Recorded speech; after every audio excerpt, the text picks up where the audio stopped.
Kutipan babat Tanah Jawi tentang kisah Joko Tingkir, episode ke-20. Senopati Engalogo membujuk para mantri pamajekan yang akan setor upeti ke Pajang. Alkisah, Senopati Engalogo di Mataram selalu makan minum setiap hari, puas berpesta hingga larut malam. Pada suatu hari ada serombongan mantri pamajekan dari Bagelen yang lewat Mataram hendak menyerahkan upeti ke Pajang. Mereka kemudian berhenti di Mataram dan dijamu oleh Senopati. Berkata Senopati Engalogo, "Wahai para mantri pamajekan, kalian berhentilah di sini. Ayo kita makan minum setiap hari. Aku akan menangkap kijang, banteng atau kerbau untuk pesta makan bersama. Juga berbagai ikan air tawar di Kali Progo." Senopati menyambut hangat para mantri pamajekan dengan jamuan dan kata-kata manis.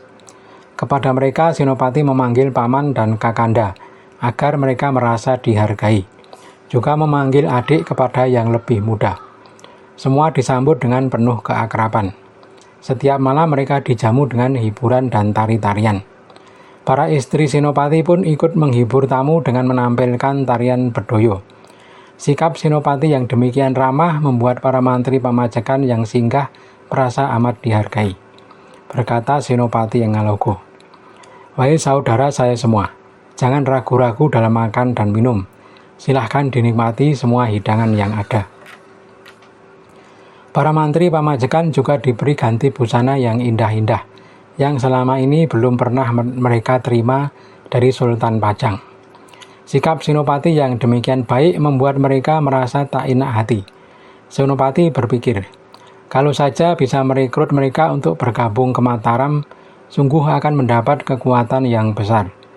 Maka sebisa-bisa Senopati akan membujuk mereka dengan berbagai hadiah yang indah-indah dan penyambutan yang hangat. Senopati merasa bahwa para mantri pamajekan sudah condong berpihak kepadanya. Hanya tinggal seorang saja yang bernama Ki Bocor. Ki Bocor tampaknya tidak mempan dengan rayuan jamuan makan dan minum. Tapi mungkin Ki Bocor bisa ditaklukkan dengan adu kesaktian.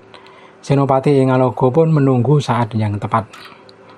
Pada malam hari para mantri masih melanjutkan bersuka-suka. Para mantri yang amat kegirangan karena selama hidupnya belum pernah menikmati jamuan seperti itu, polahnya menjadi berlebihan. Ada yang mempertontonkan kesaktian. Sebuah batu besar diangkat lalu dilempar ke atas. Ketika jatuh lalu disangga seolah menyangga kapuk saja. Seorang mantri lain memainkan sebuah tombak. Tombak dilempar ke atas dan ketika jatuh ditahan dengan dada. Ada pula yang menahan tombak dengan punggung, paha, dan kepala.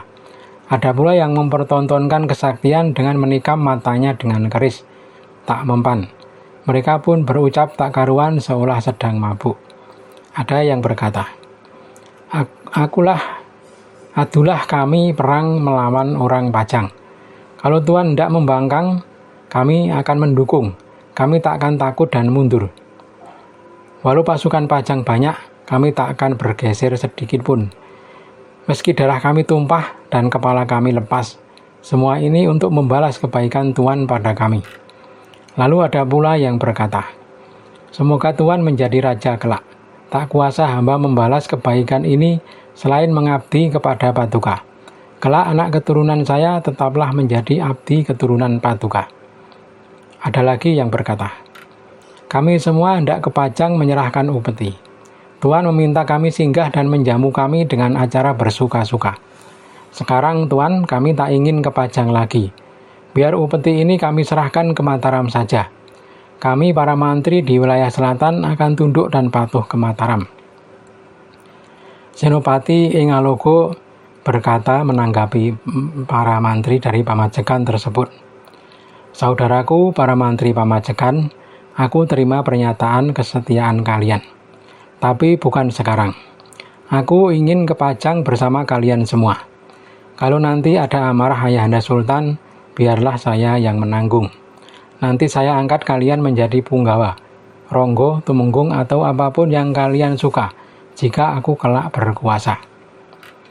Senopati sudah beranjak ke dalam pura, meninggalkan para mantri yang masih bersuka-suka. Sementara itu Ki Bocor yang jengah melihat kelakuan teman-teman mantri pamajekan bermaksud mencoba kesaktian Senopati Engaloko. Ki Bocor berpikir, mengapa semua teman-temanku bertindak seperti itu? Mengapa gampang sekali terkena bujuk rayu? Sungguh memalukan. Belum tentu orang yang hendak mereka hambakan diri pantas dijunjung. Bagiku selama belum tahu kemampuannya, tak sudi aku menghamba. Apa dia berkulit tembaga bertulang perunggu? Kalau saja tak mempan aku tusuk pakai kerisku, baru pantas menjadi tuanku. Hari sudah malam, suasana gelap gulita. Ki Bocor mengendap-endap masuk ke dalam puri.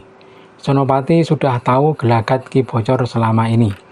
Senopati berpesan kepada para penjaga, kalau Ki Bocor mencoba masuk, agar mereka pura-pura tak tahu. Dan kini Ki Bocor benar-benar hendak mencobai Senopati. Dengan memegang keris Kebodengen, Ki Bocor masuk puri. Setelah berhasil masuk, Ki Bocor melihat Senopati sedang makan malam. Ki Bocor segera mendekat dan langsung menusuk Senopati. Berkali-kali tikaman menghunjam ke tubuh Senopati, tapi yang ditikam tak terasa apapun. Masih saja meneruskan makan dengan santai. Ki Bocor sampai kelelahan menusuk dan terkulai lemas. Ki Bocor lalu menyembah dan memegang kaki Senopati sambil meminta ampun. Senopati pura-pura kaget dan berkata, "Ada apa, Kanda Bocor?" Ki Bocor berkata terbata-bata sambil menunduk. "Maafkan hamba. Saya mohon maaf karena telah berani mencoba kesaktian Paduka. Sekarang saya pasrah sekehendak Paduka. Saya takkan menolak lagi." Senopati berkata, "Mengapa Kanda berkata seperti itu? Aku sudah percaya padamu sejak awal." Ki Bocor pamit mundur dan kembali ke pondokannya. Senopati pun segera pergi ke Lipuro dengan pengawalan 5 orang. Di Lipuro, Senopati menuju ke sebuah batu yang besarnya segede gajah. Di atas batu itu kemudian Senopati tertidur.